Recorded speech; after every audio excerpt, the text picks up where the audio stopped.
ഇത് വിഷുവിന് മുന്നേയുള്ള വീഡിയോ കേട്ടോ. രാവിലെ തന്നെ എണീച്ചാൽ ചില സമയത്ത് എനിക്കൊരു ചായ കുടിക്കണം തോന്നി. അപ്പം അങ്ങനെ ചായ കുടിച്ചുകൊണ്ടിരിക്കുമ്പോൾ നമ്മൾ കുഞ്ഞ് എണീറ്റ് വന്നിട്ടുണ്ടായിരുന്നേ. അപ്പോൾ ഇന്നുമ്പക്ക് രാവിലെ ഇഡ്ഡലി സാമ്പാറാണേ.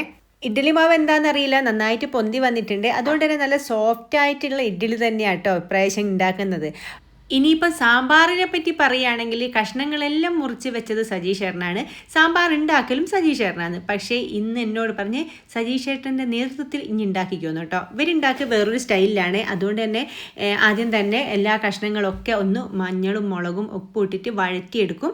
പിന്നെ അതിന് ശേഷം കുറച്ച് മല്ലിപ്പൊടി ഇട്ടിട്ട് വേവിക്കും കേട്ടോ. അതിൻ്റെ മുന്നേ തന്നെ നമ്മൾ പരിപ്പ് വേവിച്ചിട്ട് മാറ്റി വെക്കുന്നുണ്ട്. പിന്നെ ഇത് കഷ്ണങ്ങളൊക്കെ ഒരുവിധം വെന്ത് വരുമ്പോൾ തക്കാളി, പരിപ്പ്, പച്ചമുളക് ഇതങ്ങോട്ട് ചേർത്ത് കൊടുക്കും കേട്ടോ. പിന്നെ അതിലോട്ട് കുറച്ച് പുളി പിഴിഞ്ഞ് അതുപോലെ തന്നെ കുറച്ച് മല്ലിപ്പൊടി എടുത്തിട്ട് അതിൻ്റെ കൂടെ കുറച്ച് നല്ലോണം സാമ്പാർ പൊടി എടുത്തിട്ട് നല്ല വെളിച്ചെണ്ണയിൽ ഒന്ന് നല്ലോണം ചൂടാക്കി എടുക്കും കേട്ടോ. നമ്മൾ ചെറിയൊരു സ്മെല്ല് വരുന്നവരെ. അപ്പോൾ അങ്ങനെ ആക്കിയിട്ട് സാമ്പാറിലേക്ക് ഇട്ടാൽ കുറച്ചുകൂടി ടേസ്റ്റാണ്. പിന്നെ നന്നായിട്ട് ഇളക്കിയിട്ട് ഞാൻ ചെയ്യുന്ന പോലെ ഇങ്ങനെ ഇടയ്ക്കിടയ്ക്ക് ടേസ്റ്റ് ഉണ്ടോ നോക്കണം എന്നല്ല, നന്നായിട്ട് ഇളക്കിയിട്ട് അതൊന്ന് തിളച്ചോട്ടെ. അപ്പോഴത്തേക്ക് ഇതാ നമ്മളെ ഇഡ്ഡലി വെന്ത് വന്നിട്ടുണ്ടായിന്.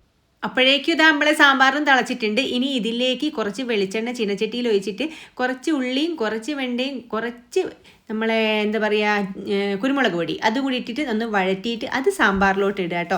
ഞാനാവുമ്പോൾ എൻ്റെ സാമ്പാറിൽ ഞാൻ മൊത്തം ഒരുമിച്ച് കഷ്ണോട്ടിട്ടാട്ടോ ഇതൊക്കെ ചെയ്യൽ. ഇത് സെപ്പറേറ്റ് ചെയ്യുന്നു. ലാസ്റ്റ് കുറച്ച് അരച്ച തേങ്ങ വെച്ചിട്ടുണ്ട്, ഇതാ കായ ഇടുന്നുണ്ട്, കുറച്ച് മധുരത്തിന് ശർക്കര ഇടുന്നുണ്ട്.